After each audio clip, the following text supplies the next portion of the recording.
हमारे एक साथी को जिस तरह से आतंकवादियों को पकड़ा जाता है उस तरह से एक साथी को यहां पर पकड़ा गया।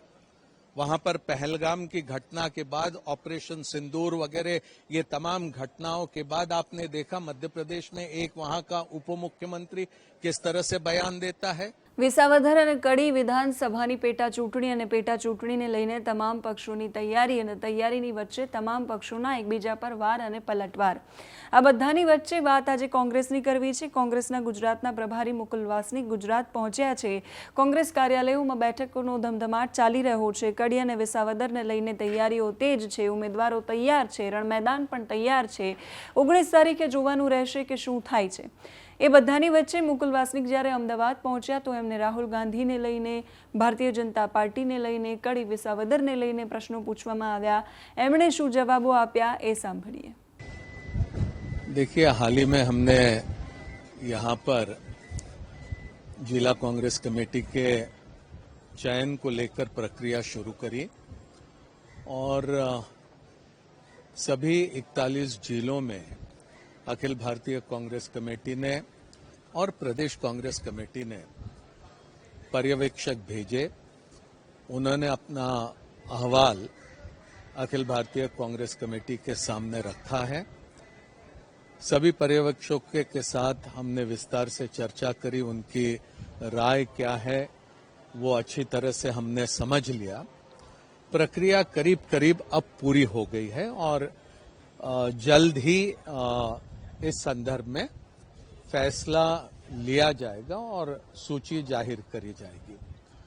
यहां पर 19 तारीख को कड़ी में और विसावदर में 2 विधानसभा के उपचुनाव है। उसकी तैयारी को लेकर प्रदेश के तमाम नेता और कार्यकर्ता मुस्तैदी के साथ लगे हैं।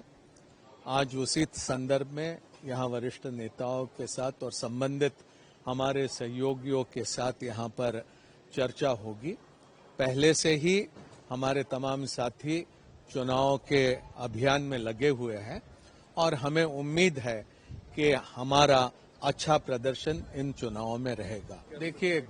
देखिए यहाँ जब अखिल भारतीय कांग्रेस कमेटी का अधिवेशन हुआ उसके समापन के अवसर पर यह फैसला किया गया था कि गुजरात में संगठन को चुस्त दुरुस्त बनाने में जिला कांग्रेस कमेटी का चयन एक नए सिरे से, नए तरीके से करा जाएगा। वो यहाँ पर आपके समक्ष है। इसके बाद हरियाणा में और मध्य प्रदेश में इसी तरह से शुरुआत हुई है और अन्य दूसरे प्रांतों में जैसे जैसे वहां पर इस तरह की आवश्यकता रहेगी इसका विस्तार और भी बढ़ाया जाएगा। देखिए, भारतीय जनता पार्टी या भारतीय जनता पार्टी के नेताओं से राहुल गांधी जी के बारे में कभी अच्छे शब्दों का प्रयोग आपने कभी देखा है? कभी भी इस तरह से भारतीय जनता पार्टी ने कहा नहीं होगा कि ये बयान राहुल गांधी जी का अच्छा है या ये बयान सही है। राहुल गांधी जी के अपशब्द उनके संदर्भ में बोलना एक तरह से भारतीय जनता पार्टी की संस्कृति हुई है। भारतीय जनता पार्टी में अब होड़ लगी है कि राहुल गांधी जी के खिलाफ कौन कितने अपशब्द बोलेगा। यहां पर आप देखिए किस तरह की स्थिति है गुजरात में। हमारे एक साथी को जिस तरह से आतंकवादियों को पकड़ा जाता है उस तरह से एक साथी को यहां पर पकड़ा गया। वहां पर पहलगाम की घटना के बाद ऑपरेशन सिंदूर वगैरह ये तमाम घटनाओं के बाद आपने देखा मध्य प्रदेश में एक वहां का उप मुख्यमंत्री किस तरह से बयान देता है, वहां का एक मंत्री कैसा बयान देता है हमारे आर्मी के अफसरों को लेकर, वहां हरियाणा से एक राज्यसभा का सांसद किस तरह से बयान देता है, बेबुनियाद, अपमानजनक, आपत्तिजनक, जिसकी घोर निंदा होनी चाहिए। ऐसे लोग जो विधानसभा में है, संसद में है, इनके खिलाफ कार्रवाई होनी चाहिए, उनको निष्कासित करना चाहिए। भारतीय जनता पार्टी दूसरों के खिलाफ कार्रवाई करने में लग जाती है जिसमें कोई तर्क नहीं है, लेकिन उनके अपने नेताओं को आश्रय देती है, उनको सम्मान देती है। मैं समझता हूं कि भारतीय जनता पार्टी की राजनीति पूरे मुल्क के लिए एक खतरनाक बनी। देखिए, बाल बाल भारतीय जनता पार्टी लोकसभा चुनाव में हारते हारते बच गई। यहां तक कि आप अच्छी तरह से जानते हो, जब बनारस लोकसभा निर्वाचन क्षेत्र के शुरू के राउंड्स के परिणाम सामने आ रहे थे, तो बनारस लोकसभा क्षेत्र में भी भारतीय जनता पार्टी पिछड़ रही थी। कई लोग तो ये भी मानते हैं कि लोकसभा में भी खेल हुआ है, चीजें धीरे धीरे सभी लोगों के सामने आएंगी।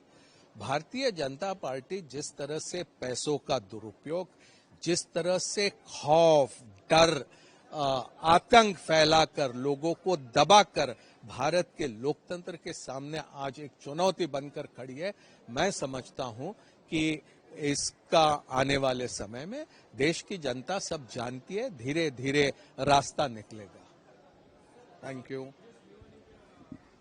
કોંગ્રેસમાં ફરી એકવાર બેઠકોનો ધમધમાટ શરૂ થયો છે। જિલ્લા અને તાલુકા લેવલે સંગઠન બદલવાની વાતો અને બધી વાતોની વચ્ચે સંગઠનને એક નવું સ્વરૂપ આપવાની વાતો, રાહુલ ગાંધીના આક્રમક પ્રહારો અને ગુજરાતની અંદર રેસના ઘોડા અને લગ્નના ઘોડાને અલગ કરવાની વાત, એ બધાની વચ્ચે મધ્યપ્રદેશમાં રાહુલ ગાંધી લંગડા ઘોડાની વાતને લઈને પણ આવ્યા। કોંગ્રેસમાં કેટલું પરિવર્તન આવે છે જોવાનું રહેશે। આમ આદમી પાર્ટી અને કોંગ્રેસની કમ્પેરિઝન કરવામાં આવે તો બંનેનું ગઠબંધન આ વખતે છે નહીં। વિસાવદરની અંદર ગઠબંધન રહેશે અને આમ આદમી પાર્ટીએ જ્યારે ઉમેદવાર જાહેર કર્યા ત્યારે એમણે એવું કહ્યું હતું કે વિસાવદરની અંદર કોંગ્રેસ ચૂંટણી નહીં લડે, પણ આ વખતે વિસાવદરમાં કોંગ્રેસ ચૂંટણી લડી રહી છે। નીતિન રાણપરિયા એમના ઉમેદવાર છે। એ બધાની વચ્ચે કોંગ્રેસે દગો કર્યો એવું આમ આદમી પાર્ટીના નેતાઓ કહી રહ્યા છે। કોંગ્રેસ કહી રહી છે કે આમ આદમી પાર્ટી ભારતીય જનતા પાર્ટીની બી ટીમ છે। સામે આમ આદમી પાર્ટી પણ એ જ પ્રકારનો આરોપ લગાવી રહી છે। કોંગ્રેસમાંથી નેતાઓ એક પછી એક જઈ રહ્યા છે અને એ બધાની વચ્ચે નેતાઓ છે એ આવી પણ રહ્યા છે। દિલ્હીનું નેતૃત્વ અમદાવાદ આવી રહ્યું છે, ગુજરાત આવી રહ્યું છે। એ નેતૃત્વ આવે છે, એ બેઠકો કરે છે, પ્રદેશના નેતાઓ એમની સાથે હાજર હોય છે અને સરસ મજાના ફોટોગ્રાફ્સ સામે આવે છે। પણ એ પછી ચૂંટણીમાં શું કેટલું પરિવર્તન આવે છે એ જોવાનું બહુ જ રસપ્રદ હોય છે। આ વખતે કોંગ્રેસ પાસે ઇનફ સમય પણ હતો, પણ એટલો સંગઠનમાં પરિવર્તન, જે રીતે રાષ્ટ્રીય અધિવેશન હોય કે લોકસભાની ચૂંટણી હોય, એ વખતે રાહુલ ગાંધી કહીને ગયા કે પરિવર્તન લાવવાનું છે અને પછી એવું લાગી રહ્યું હતું કે ગુજરાત કોંગ્રેસ છે એ આમ ખોખારો ખાઈને ઊભી થઈ જશે, પણ એવું કશું જ પરિવર્તન કોંગ્રેસની અંદર દેખાયું નથી। કોંગ્રેસના ઉમેદવાર જાહેર થયા પછી એ પ્રચાર પ્રસાર કરી રહ્યા છે, પણ એ બધાની વચ્ચે નેતાઓની નારાજગી પણ સામે આવી રહી છે। એ નેતાઓમાં જિગ્નેશ મેવાણી હોય, અમિત નાયક હોય, એ અંદરો અંદર કોંગ્રેસનો કકડાટ છે ફરી એકવાર ચૂંટણી ટાણે જ શરૂ થઈ ગયું છે। આ બધા જ મુદ્દાઓ છે એની સામે ભારતીય જનતા પાર્ટીની આખી ફોજ છે। આ વખતે પ્રતિષ્ઠાનો જંગ જાણે ભારતીય જનતા પાર્ટી લડી રહી છે અને કોઈ પણ ભોગે જાણે જીતવું છે એમ દરેક પ્રકારના દાવપેચ ભારતીય જનતા પાર્ટી રમી રહી છે। એની સામે આમ આદમી પાર્ટી છે જેણે ગોપાલ ઇટાલિયા નામનો સક્ષમ ચહેરો વિસાવદરની અંદર ઉતાર્યો છે કે જે બંને પાર્ટીના ઉમેદવારોને માત આપી શકે એટલી ક્ષમતા ધરાવે છે। એ બધાની વચ્ચે કોંગ્રેસ ઉભરીને કઈ રીતે બહાર આવે છે, કોંગ્રેસની રણનીતિ કઈ રીતે આ ચૂંટણીની અંદર દેખાય છે એ જોવાનું રહેશે। અત્યાર સુધી તો એ રણનીતિ બહુ જ સામે આવી હોય એવું ક્યાંય લાગતું નથી। જે રીતે ભારતીય જનતા પાર્ટી બૂથ સુધી પહોંચતી હોય છે, ભારતીય જનતા પાર્ટી ગલી અને શેરીઓ સુધી, પેજ પ્રમુખો સુધી પહોંચતી હોય છે, એવી જ રીતે આમ આદમી પાર્ટીએ પણ 10-10 લોકોની ટીમ બનાવી છે અને ટીમ બનાવી અને એ શેરી ગલીઓ સુધી, ગામડે ગામડે લોકોના ઘરો સુધી પહોંચી રહી છે। કોંગ્રેસમાંથી એવી માહિતી હજુ સુધી સામે નથી આવી કે વિસાવદરમાં એ ગામડે ગામડે કે વિસાવદરમાં એ લોકો સુધી પહોંચી રહી છે। કોંગ્રેસ માટે પડકારો બહુ જ બધા છે। આમ આદમી પાર્ટીની સામે લડવાનું છે, ભારતીય જનતા પાર્ટીની ફોજ સામે લડવાનું છે અને કોંગ્રેસના જે ઉમેદવાર છે એ કેટલું કાઠું કાઢી શકે છે એ જોવું બહુ જ રસપ્રદ રહેશે। તમને શું લાગે છે એ કમેન્ટ કરીને કહેજો। અત્યારે આ વિડીયોમાં બસ આટલું જ। નમસ્કાર।